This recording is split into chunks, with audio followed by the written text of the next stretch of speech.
Welcome, everyone. I'm Paul Witcover, the Associate Dean of the Online MFA, and I'm joined, as I am most nights for the Wireside Chat, by my colleague, Instructor Melissa Hart, and our special guest tonight is Instructor Frank Sennett.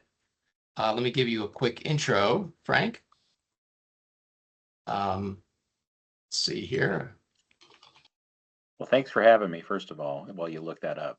Absolutely. I am thrilled. I just love SNHU. I'm fairly new, but I feel like in some way it was destiny that brought me to this program and to you, Paul. So Oh, wow.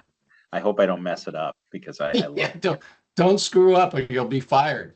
No, just kidding. Hey, totally fine. I get it. It happens. All right. I do have your bio here somewhere, I swear. Okay, here it is. I had it up. Okay. Frank Sennett has an MFA in creative writing from the University of Montana and a journalism degree from Northwestern University. He taught creative writing in the UCLA Extension Writers Program, as did I, before coming to SNHU. He has published 9 books. His recent thriller, Shadow State, was named Best New Novel by a Chicagoan in the 2023 Chicago Reader Best of Chicago Awards. His work in progress is a psychological thriller on which he's been grateful to receive useful feedback from some of his workshop students. Frank lives in Chicago with his wife, 3 children, and 2 cats, and a lot of boxes of Annie's mac and cheese. That is true. So, and Melissa just put the link to Frank's website in the chat. So I hope you will take a moment to pay him a visit at some point, maybe buy some of his books. So what I guess the place I'd like to start, Frank, is you have a journalism degree, you've worked as a reporter. Did that lead you into fiction, or were you always writing fiction, at the same time? I was always writing fiction at the same time. My 3 paths in life as a young, oh no, say 4 as a kid: stand-up comedy, radio disc jockey, Really? fiction writer, journalist. And as I told you, Paul, when I was a teenager out in Montana, I used to subscribe to the Washington Post Weekly, where I used to read your dad. Yep. Sometimes. So when I met you, I was kind of a fanboy about him. Always been into politics, was a political columnist for a while. But yeah, I've always written fiction. And when I graduated from journalism school, I graduated into the George H.W. Bush recession. That's how old I am. And so I worked for a year and then hightailed it into grad school and got my MFA. And I never looked back I could continue to write. I was in journalism as well when I got out of my MFA program, but I've always written. And Melissa shares a bit of a journalism background and still works in journalism as a freelance journalist. Oh, all right. Yeah, I run a newsroom to this day. So yeah. Wow. So what is the talk a little bit, if you don't mind, about the balance that you have to maintain between, on the one hand, that adherence in journalism to just the facts, and allowing your imagination to take free rein in your fiction. Yeah, so I write grounded stories grounded in reality. I don't write a lot of speculative fiction. And I think what I bring to bear from my journalism background are an ability to research in depth, which you can also have as a scholar, and love history in particular, and then the ability to kind of cut to the marrow of what needs to be told, to a fault sometimes. As one of my writer friends told me when he reviewed the manuscript for Shadow State, he said, "Why don't you put a cup of coffee in somebody's hand?" At some point. So my pacing, I tell the students, like, when we get to the pacing week, I'm like, I may not be the guy to teach you this, because propulsive is what I go for typically. Right. Well, I mean, you're writing a thriller. Shouldn't a thriller have a propulsive pace? I think so. So, but yeah, and I also think that oddly, my writing style may be increasingly suited for the shorter attention spans or the more in-demand attention spans of everybody. They may not be shorter, but there's just so many options. There's everything from Twitter and TikTok to every book in the Gutenberg project and everything in between. So I have told my editor that and also it's paper is really expensive, and I tell him, I'm like, it's going to be cheaper for you to publish my books because they're shorter and people will want to read them. He's not necessarily sold on that argument, but Right. I'm sure that's gotten you much larger advances, right? Because the money oh that he's yeah, saving it oh, for, right? you know it. Well, you just told me you were 60,000 words into your latest project, and 60,000 for me is like, that's a draft. And I try to, Right. I mean, I get it to 70 and then I'm pretty much done. Yeah, So I mean that's, yeah. the book I wrote before this one was the shortest I've ever written, and that was like 49,998 or something. And this seems like more of my usual length, but then I'm writing speculative fiction, right? Where a 100,000 word manuscript is not considered to be overly long by any means. Not Melissa, at did all. you have a question? I just wanted to know Frank's position on audiobooks. Oh yeah, audiobooks are books. I mean, I listen to books all the time. When I was commuting from the northwest side of Chicago downtown every day and giving my son a ride to high school, add an extra half hour onto my ride, it was fine because I just listened to books. And my son and I would listen to books, and I would listen to them on my own. We went through the entire Asimov Foundation series Oh, and the wow. Empire and the robots and everything, and that took a while. And I think the last book we read together, and we actually had the print version, was Seven Eves. So he's a big SF guy, Yeah, and my that's a Neil Stevenson book, I believe. Yeah. yeah, and people do take issue with the politics of it, but he's a hell of a writer. I mean, he just knows how to tell a story. And Snow Crash explains more about our current day as so much speculative fiction does than just about anything that's being written now. Yeah, I would agree with that. I mean, I would say Neil Stevenson and Kim Stanley Robinson are both speculative fiction writers with a lot to say about the present moment. Definitely. Um, so I want to remind our audience that if you have questions for Frank, please type them into the chat and we will make sure that he answers them. We're going to put him on the spot. There's one right Um, here. okay, go ahead. Natasha Barker says, did you have any anxiety publishing your first novel? And if so, what helped you work through that anxiety? This person is writing a fantasy novel, and the anxiety has been making the process difficult. Great question. Yeah, I mean, I've had certainly my share of anxiety related to writing over the years.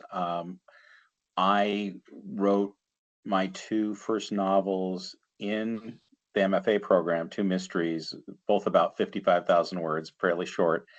And I sent them around. I had an agent because back then Montana was a hot MFA program like Iowa. It no longer is, but back then it was like number two after Iowa. So I was picked up by ICM like right away, and Wow. nothing sold, nothing sold. But all my short stories were being submitted to the New Yorker, and I thought, well, I'm going to be somebody. And the novel went around and nothing happened with it. And so I just put it in a drawer, went to work as a journalist, and then I guess it was, and I would continue to write. I wrote some screenplays with a friend of mine, unproduced. And anyway, I did have a lot of anxiety back then, and nothing happened. And this is kind of before, this was just on the lip of, you know, Amazon publishing and all that. So this would be like the early 90s. And so one day, it's funny, all the anxiety of that was gone. I was just kind of doing it. I was reviewing fiction for Booklist, and I was writing some fiction, but I wasn't really publishing much. I'd published like one online short story. And I got a call. I had written a profile of Lawrence Block, one of my favorite writers, with the Matt Scudder series and some other series for Booklist. And also, my dad turned me on to my stepdad was the speculative fiction guy. My mom and my dad turned me on to crime novels. And so I cut my teeth at the age of 12 on the Matt Helm books, which are pretty cheesy, but at the time, I mean, that was like amazing, this secret agent, et cetera. So I did Donald Hamilton before he died. I went and met him in Connecticut and wrote a big story on, this is after 9/11, and the great money quote from, I said, what do you think Matt Helm would have done about 9/11? And he said, well, he would have stopped it. And he would have. So these guys who did, I think the Mystery Scene guys called me and they said, we really like what you've written for Book List. Do you have any novels in your drawer that you're unpublished? And I said, in fact, right here in my drawer, I have 2 manuscripts. So they published them both. They had a deal with a small publishing house. And so it was just like serendipitous, but I had years of anxiety and years of beating my head against the wall. And the lesson I think I learned from that was just keep doing things that are writing or writing adjacent. And, the only way, it's like they say, if you can't win if you don't play, as far as the lottery and whatever. And so I was writing these stories that for a certain audience were getting, quite a bit of notice. I was nominated for the Helen Naring Award for book reviewing at one point, was one of the mystery groups. And so within that little rarefied space, I started to make a little bit of a name for myself, and that got my novels published. So I would just say, keep doing it, keep writing, keep doing the work, and just make a plan. I went on an agent search a couple years ago, and agent searches have gotten way harder than they used to be because they're inundated with queries all the time. And I had a spreadsheet and the number of no responses I got. And this, I'm like, I've published a lot of books, and that may have been not in my favor. But anyway, yeah, I think you just have to. It's like hard rock mining. I mean, you just have to keep at it and not listen to those voices in your head that are telling you stink. And it is my only piece of advice is just to keep doing it and putting it out there. And people have sold major books who started with fan fiction.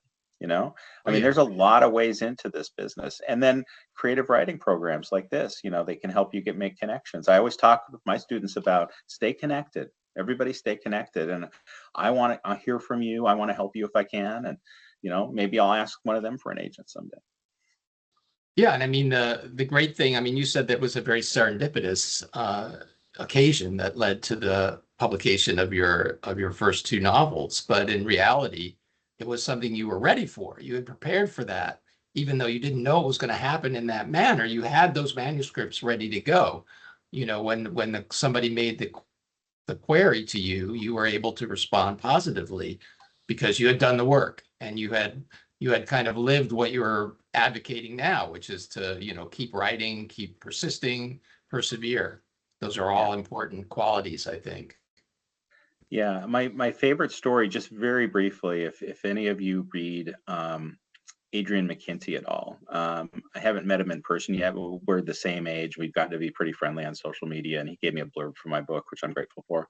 I owe him a bottle of scotch. Anyway, he has written a few series that I just loved, and I was the first person to review him at all. Like a book list review was the first review published on not his first novel. And I just loved him. I'm like, it's a major new talent, whatever. So he remembered me, of course, when I reached out to him. But he was going to give up writing. He had written this wonderful series, very well reviewed. I listened to them on audiobook because there's this narrator called Gerard Doyle, who's this Irish guy. It's just beautiful, beautiful narration. And this guy, Sean Duffy, is his character in this series, and he's a Protestant cop in the Irish, the Troubles, during the Troubles, with all the Catholics, and he's the one proddy cop, and it's just gets into all this harrowing stuff. And these books were amazing. Well, they weren't well promoted, they weren't well published, they died on the vine, and he got kicked out of his house. He was living in Australia with his wife, who's an academic, and his child, and he said there's nothing like seeing a 12-year-old daughter standing on the lawn going, where are we going to live, Dad? And so he gave up writing. He was going to drove Uber, he was going to bartend, and then he had a serendipitous thing with this guy named Shane Salerno, who's kind of a writer and agent of a few people who heard about him through Don Winslow, who he had met at a conference. So again, go to conferences. So McKinty had met Winslow at a conference and given him a piece of a short story, and it turned into The Chain, which was a huge bestseller and put McKinty on the map with those of us who are not just mystery aficionados. And then he wrote, I think The Island was his follow-up. But anyway, $6 million film deals. He's swimming in it now. But he was not an overnight success, and he literally gave up. And Salerno called him, and it was 3 a.m. in Australia, and told him, I heard about this, you can't quit. I'm going to wire 20 grand into your account right now. Give me the account number, and I want you to stay up until you're done with 20,000 words and send it to me. And that was it. And his wife was like, "What are you doing?" And he said, "Something crazy is happening. Just hang tight." Yeah. And his life completely changed. And that was a guy who was quote unquote successful. This business is, as all of you know at some level, Paul, Melissa, it's a tough business unless you're one of those really rarefied people. And same kind of thing happened to Mick Herron, who does the Slough House books adapted into the Slow Horses series on Apple TV Plus. Great show. Anyway, there's every reason to think that if you stick with it, and you have some talent, it will surface. Yeah, I'm a believer in that. I mean, you'll find your readers will find you, or you'll find your readers one way or the other. Yeah. Well, here's an interesting question. It says, since you've compiled a book of 400 quotable quotes, what's your favorite quote to encourage writing students? My favorite quote. Well, back when you and I taught at UCLA Extension and did not run across each other, which to my regret, I used to teach a humor writing class in which I would have them do a virtual interview with Mark Twain, because I had a huge compendium of Mark Twain quotes, several books of his. And I'm trying to think of an exact one, but Twain would be kind of my go-to guy for a quote like that. I'm trying to think of what else. I think was it Dashiell Hammett who talked about, whenever you get stuck writing a scene, just send 2 guys in through the door with a gun. Yeah, it was one of those hard-boiled guys said that. Yeah, and I kind of live by that. I'm the send 2 guys through the door with a gun kind of writer. Yeah, that's a good. The science fiction writer Gene Wolfe would allude to that and say that in his stories, he always brought somebody down through the ceiling, but the same idea. Yeah. So you've had a very varied background. I mean, you mentioned working in radio. You mentioned stand-up comedy. Are these things that you pursue? And again, how in what way have these pursuits or passions found their way into your work? Well, I gave up stand-up, thankfully for the world, after high school. But I went into college and got known in the freshman Facebook. They did write-ups on some freshmen that had notable things in their essays, and I was the runner-up. Showtime used to do this funniest person in America competition, and they did state level competitions, and I was Showtime's second funniest person in Montana, which I always thought was beautiful. That's great. Hey, you weren't as funny, but you tried harder. I tried hard, yeah. So I was 18, and that was kind of the apex of my stand-up career. But I still, humor is huge to me. I love humor, and in terms of radio, thrillers. I'm sorry to interrupt, but do you put humor into your thrillers as well? Oh yeah. I try to, like somebody's in a station house and goes to grab a donut, and the guy says, "Oh, that don't eat that. That was a day old donut 3 days ago." Yeah. So I try to throw in, just offbeat lines like that. But right. I'm not like Westlake. I'm not pretending to the throne of Parker, but I would be more on the Richard Stark end of Westlake than the Dortmunder end of Westlake. And so, so the Parker novels are kind of my alpha and omega, and Dashiell Hammett and you know, a lot of those guys. That's why I write so short, I think, because those novels were all short. Yeah. Well, they didn't have much time for writing amidst all the drinking they were doing. Dashiell Hammett, man, he knew how to party. Yeah. So I'm sorry, I interrupted you a moment ago. If you Oh no, I was just gonna say I didn't really. I did some radio, public radio stuff for 7 or 8 years, but just like a weekly, a short kind of thing. So I never pursued either of those as careers, but it was just writing. You know, so if you're writing comedy, you're writing radio stuff, you're right. You know, it was all under the umbrella of writing. That's all I ever wanted to do was write and be famous, which I've given up. But when no, you're going to be famous. Come on, this webinar thing is going to go out. This Wireside Chat will be seen by millions. Believe me. I am so excited about that. So I want to talk a little bit about the thriller because as a genre, because that's something that I would say, it's not uncommon to have students in our program working on thrillers, but it's probably not the most common genre that people are writing in. So, but I think a lot of different genres can benefit from some of the, the tropes and elements of thrillers, such as pacing that you mentioned earlier. So can you talk a little bit about those elements of a thriller? What is it about the thriller genre that is distinctive and sets it apart? And also, what elements of thrillers can you profitably adopt into other genres? Yeah, well, that's a great question. I've got at least one student in the current term writing a thriller, and at a couple last terms. So it is a lot. I'm seeing a lot of romantasy, a lot of speculative fiction. Yeah. That seems to be, and publishers' lunch now, or romantasy is an official genre now. It's like we've seen the birth of a new genre. That and young adult went into new adult. Mm-hmm. Right.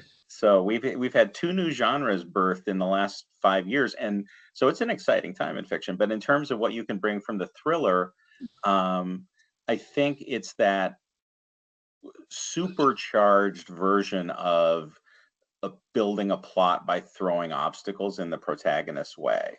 Because a thriller just lives and dies on that. You can't be bored. Le Carre is probably my favorite writer in the genre of espionage thrillers, and he writes 500-page or wrote huge novels with George Smiley, who's just an amazing character. And I just read his son's Carla's Game. How is that? Wonderful. And I thought, this is either going to be terrible or I'm going to love it, and I loved it. Well, his son is a fantastic writer. He's a well-known speculative fiction writer. He's got a whole different gig. Yeah, he's the real deal. But I'm a big Le Carre fan as well, and haven't read that one yet. So I'm glad to hear that it's worth picking up. Couldn't believe how good it was. It was as if his dad had written it. What an incredible! What are the odds of that? Yeah, but what a beautiful homage to his father. That says a lot about what their relationship must have been like. Right, and his mother. Because he says the thing that people didn't understand about the Cornwalls was that they wrote together. She was there reading all of his drafts and giving him plot points, and he wrote the main part, but he said his mom was very deeply involved in all the books. So he was a labor of love for both of them. So. There are so many questions in this chat. Why don't you grab one, Melissa? What's your best advice for writing fight scenes? Oh, that's a good one. Oh, that's good. I try to keep them believable.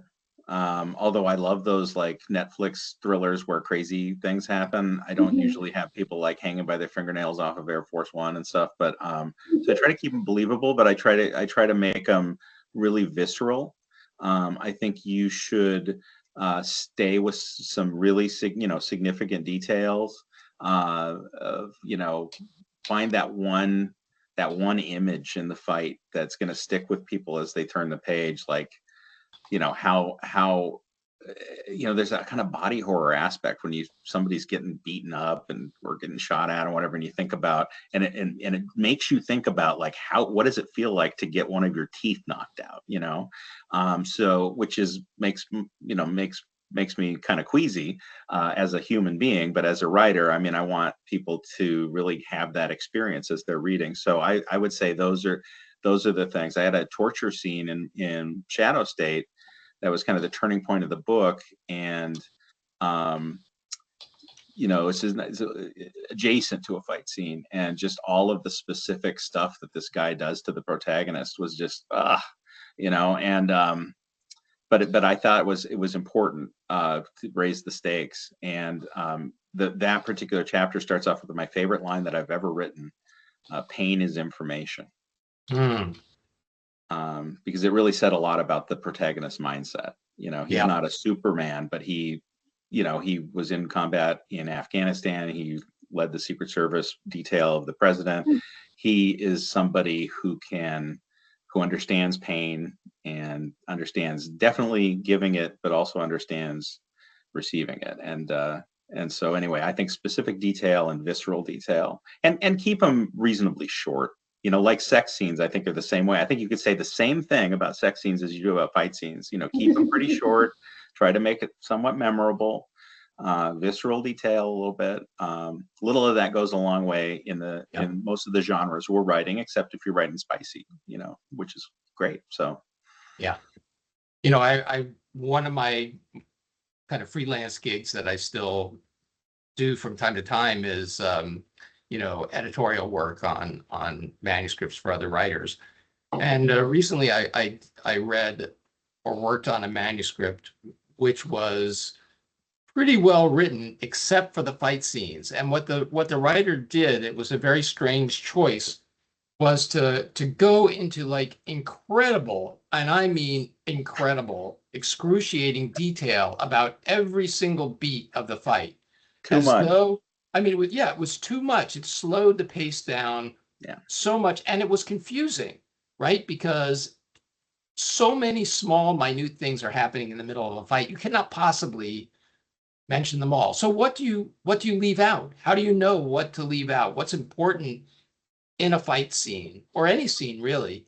What do you keep? What do you leave out? Well, I think the momentum of it is very important.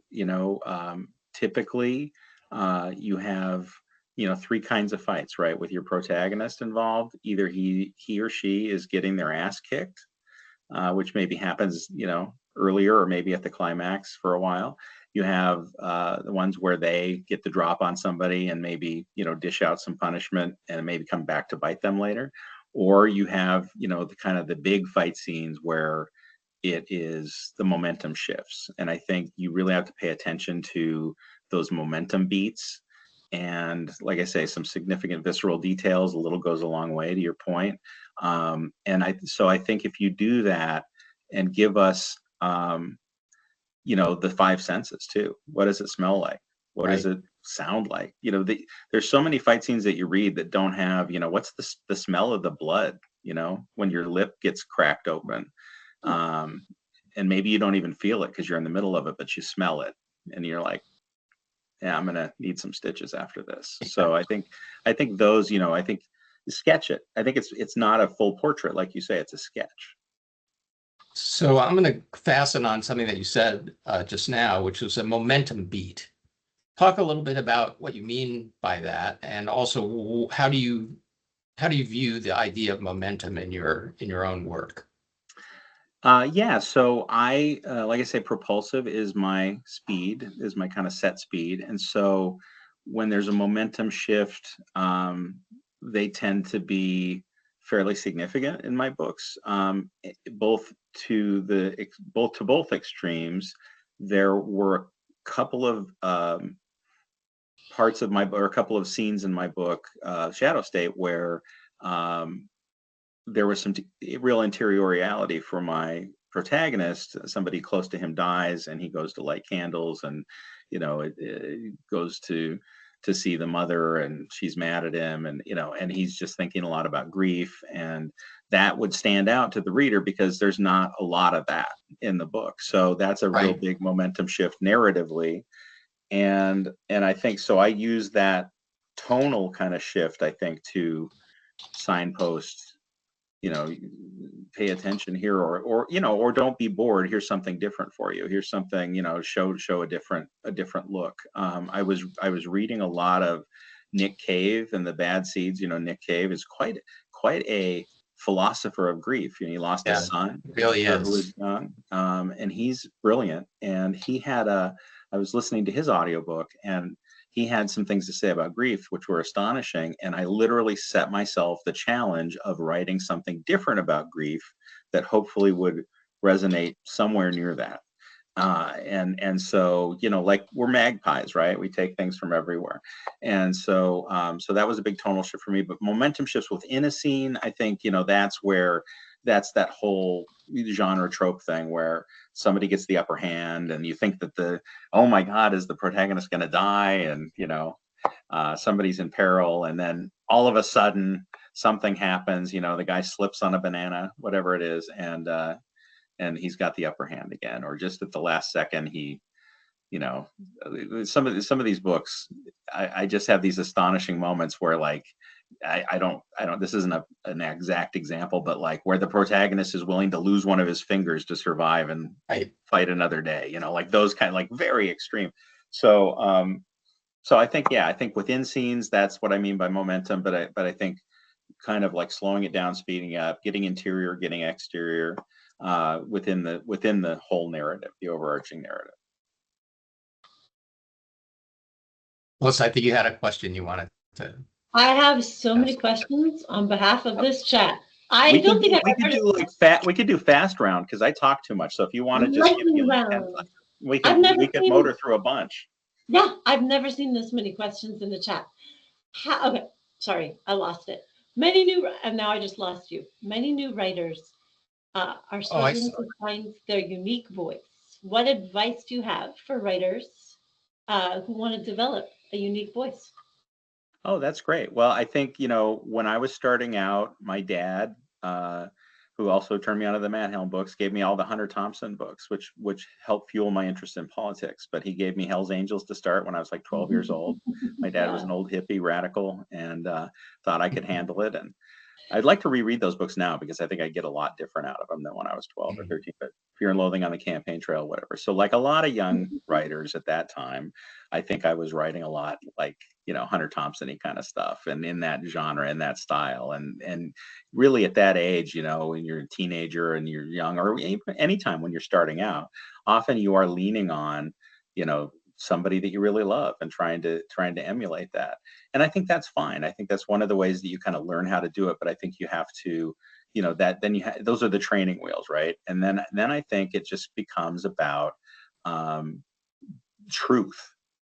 It becomes less about like trying to, I want to write something in this genre because it's going to sell, or I want to, follow in these footsteps or whatever. And you do all that. You have to calibrate to the market and everything, but just about what am I passionate about in my life right now? What is true that I can share? And I think if you use that as your North Star, then you will have your own style. I don't know why, probably just from all those books that I read as a kid, that I'm so terse and propulsive and whatever. But it is something that I think it just takes time. But I think if you really just stay with truth, then I think you won half the battle. Yeah, I think a lot of students in the program, especially younger writers, are impatient to have a voice. They want to know what it is, how to get it quickly, how to be unique, and how to protect the voice that they already have, right? They're afraid of reading something that's going to mess with their style. They're afraid of workshopping their work sometimes because they think, well, people are going to try to change my style. And I don't mean this disrespectfully in any way, but if you're like a writer in your 20s or even in your 30s, you don't have a style yet. You have the beginnings of a style. Yeah. But that is something that's going to develop organically as you grow, as you continue to write. So, in my opinion, anyway, in that span of ages, you should be reading as much stuff as you possibly can, exposing yourself to all Yes. kinds of different voices and different styles and trying them on. And Yeah, out of read that, widely, yeah. yeah, because I mean, like Frank, you referred to us as writers as magpies, and I really feel as though that's a virtue. That's something that we really cultivate and should cultivate, because on the other side of it, we've developed, we end up with a toolbox, so to speak, and Yeah. and from that toolbox we draw what tools we need to be in the service of what our real voice and style turns out to be. Yeah, I agree. So I say that to lovingly, really, to the students in this program. Well, a related thing is my first lecture, my first announcement or whatever of the Unit 1. I always talk about um, the book that they are reading as part of their reading. You're reading section 1, section 2, and the guy, and I'm blanking on his name right now. He's really knows his stuff. It's great material, and I say this with all respect, but he is very vicious toward people who do not plot exquisitely.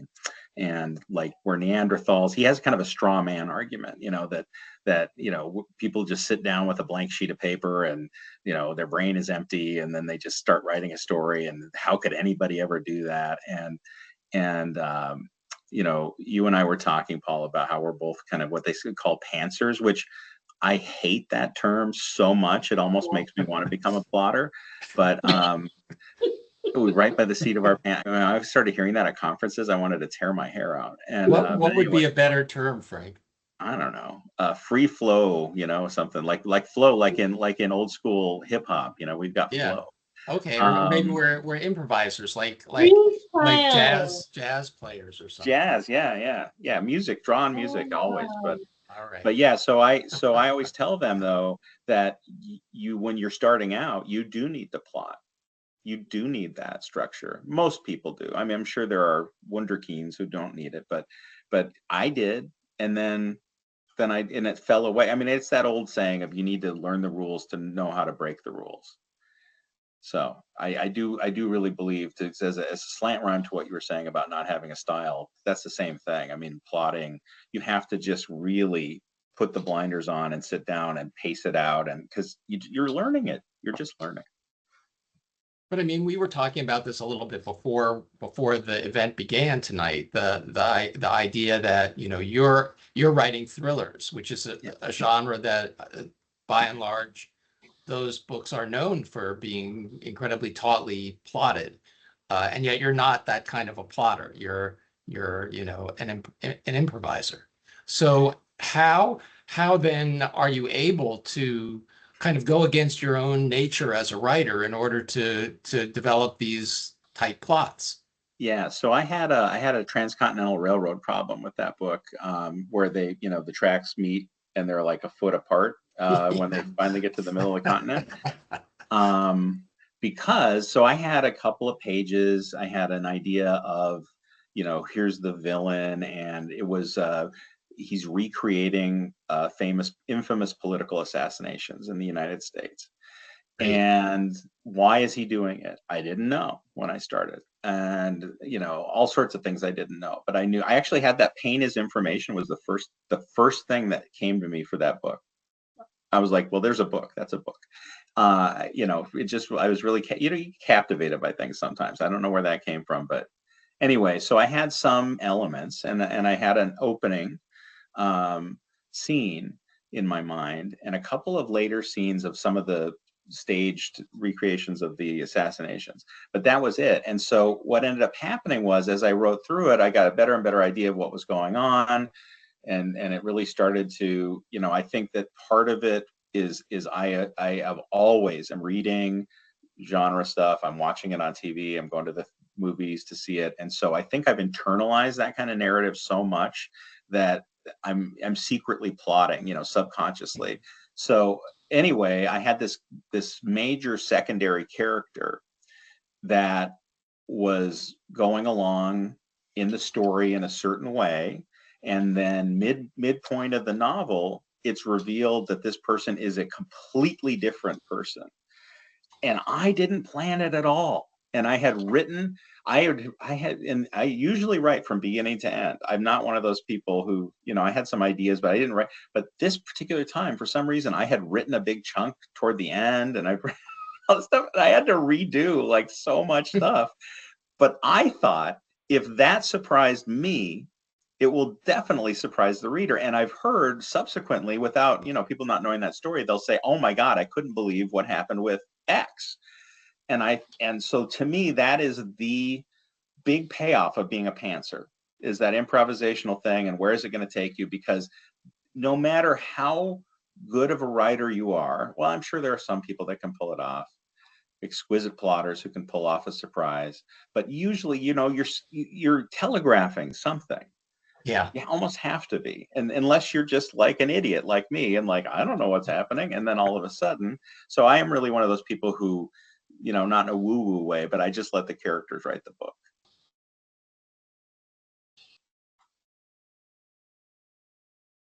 Here's another It's more question fun too, right? It shouldn't be work, right? Because none of us are getting rich on it, so it's got to be fun. Well, yeah, I mean, it does have to be fun. It is fun. Some of it's work, though. Come on. I mean, right? Oh yeah, yeah.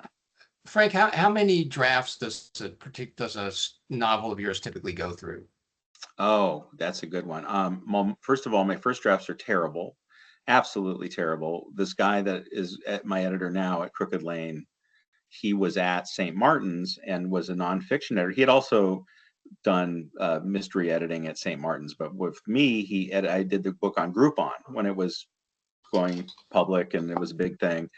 And he, at one point, so I've got this, big five publisher, and he says, at one point he's like, I've got to see a draft, and I needed like 2 weeks to do a second draft before I was going. And I said I had never ever shown anybody a first draft because they're terrible.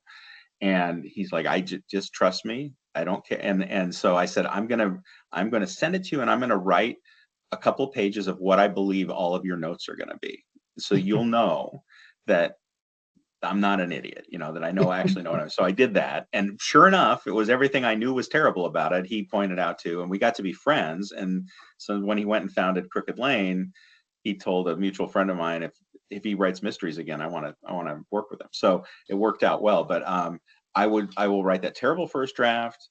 I will write a very substantive second draft, and then probably maybe like a partial third, and then a real fine-tuned polished draft. So probably like 3.5, maybe. Okay. Yeah. But my first draft that people see is not the first draft ever. Right. It's like your grandma who would say, I can't go out without my face on, Yeah.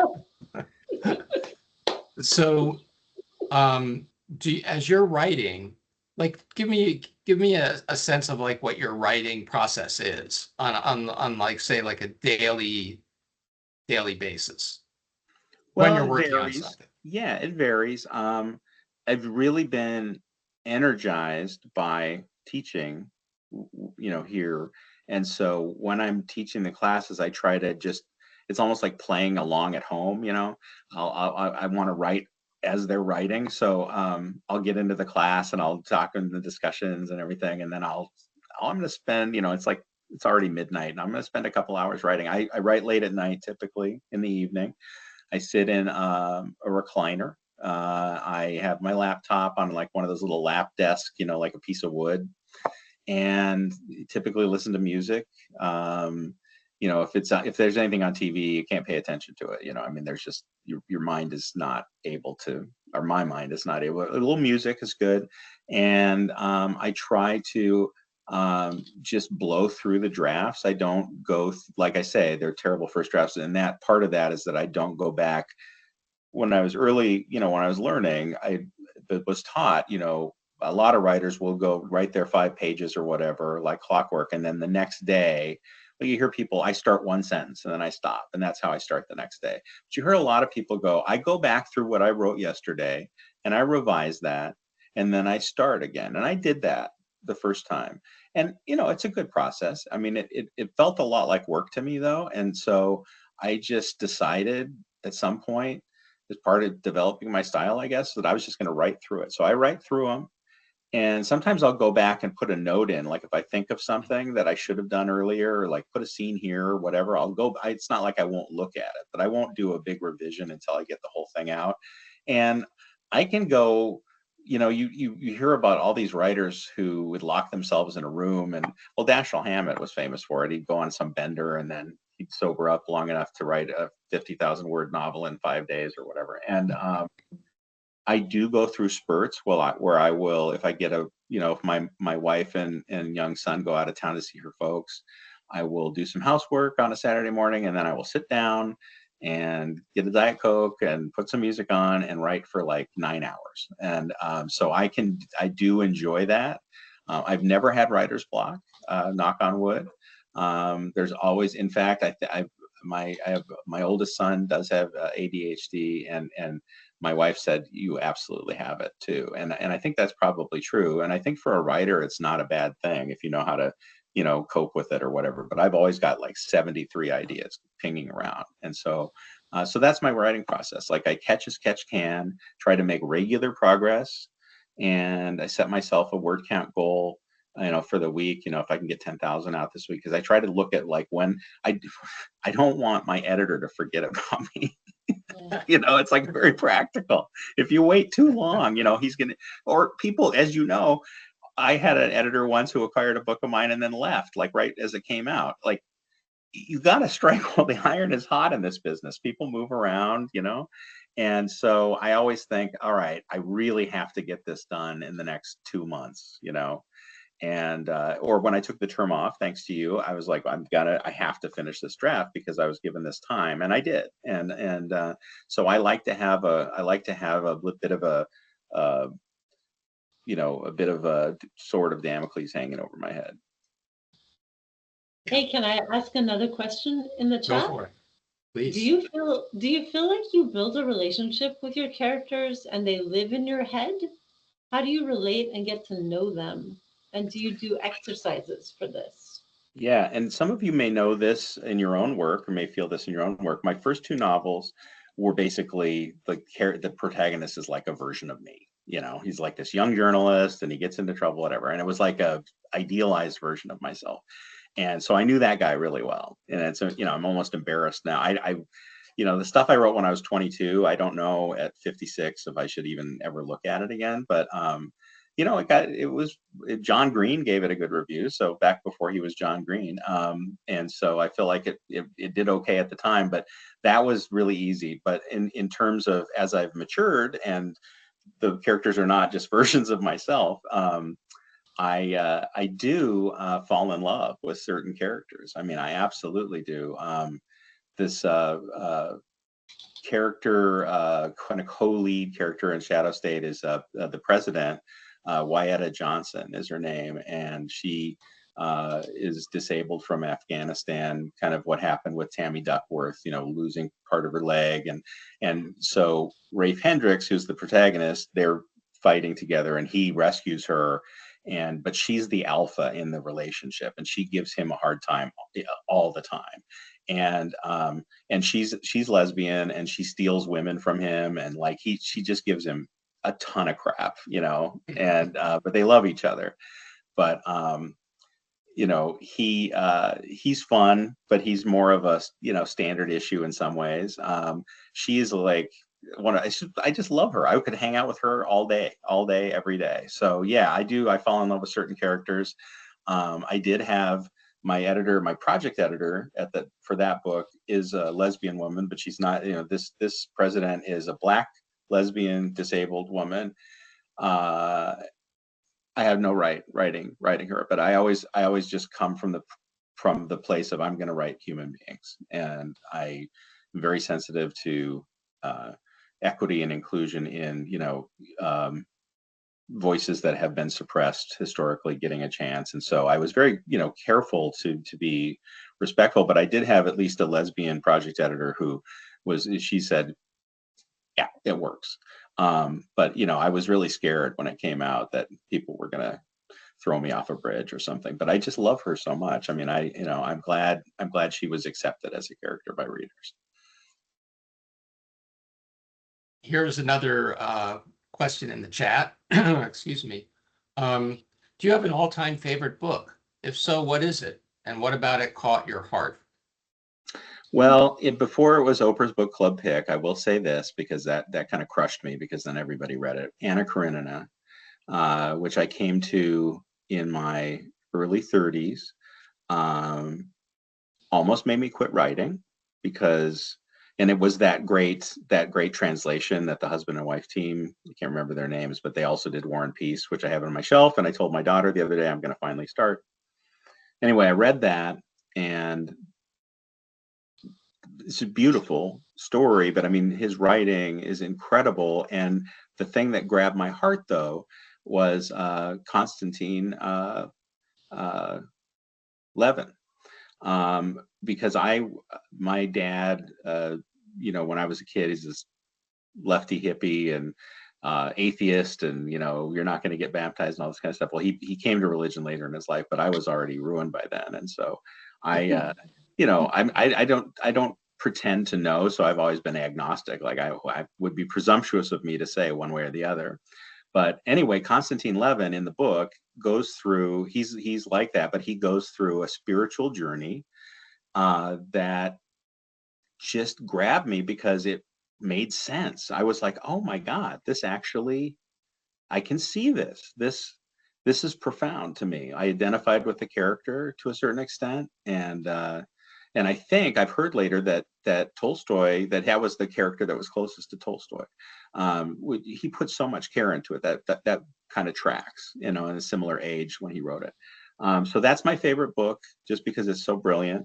But I mean, I have, you know, 1A, there's that changes every week. Every time you read something, I just get, or different stages of your life. I remember when my now 20, almost 21-year-old was like 10, The Road came out with Cormac McCarthy, and I read that. And I immediately, I mean, it's like a video game almost, but it's like the father and son, and he's going to protect his son. And then I recently read Blood Meridian, a very different book, and it blew my mind. There's different, it changes, but I would say Anna Karenina has never been knocked off the pillar. Yeah, I was a little bit surprised to hear you say that, because it's not, I mean, not like I thought you were going to come out with, The Thin Man or something, but it's not, it's so different from what you're writing, right? I mean, it's not a thriller. It's a very, in some respects, some aspects of it, like I might point to some of those chapters with Levin, are rather slow moving. They're very inwardly focused, right? Yes. Yeah. Very interior. I mean, I love it as a reader. I mean, James Salter, sentence by sentence. I am name checking a lot of old cis white guys, and I apologize. I am so sorry. I realize this is horrible, but James Salter, sentence by sentence, I think was maybe one of the best writers in the English language, and he was very slow as well. And if you can do, I just can't do it. That's my confession. Is probably the reason I don't do it is I can't do it. I don't know how to do it well. I mean, it just it's not true to me, to who I am, to put this stuff out there about I do a little interior reality, but in terms of just the narrative scope of, the landscape and all that, I wish I could. Well, I mean, you have to be the writer you are. You can't be the writer you wished you were, or that you admire. You can't turn into Tolstoy or something like that. No, but I'm trying to think of, like, I've been blown away by so many women writers too, like The Shipping News by Annie Proulx, and I mean, just that was one of the first big books in grad school that just blew my mind. And yeah, I read wide.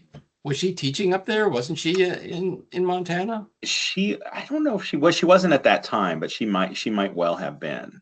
But that was when that came out, and I read it, and I was just flabbergasted. Yeah, amazing. Her character work and the heartbreak. I mean, I also like the heartbreak and the tragedy, which I, do in more of a cartoony, thrillery kind of way. But yeah, my tastes are wide ranging and a little more highbrow than the stuff I actually write. But I like The Housemaid too. I'm like, everybody's talking about The Housemaid. Let me read that.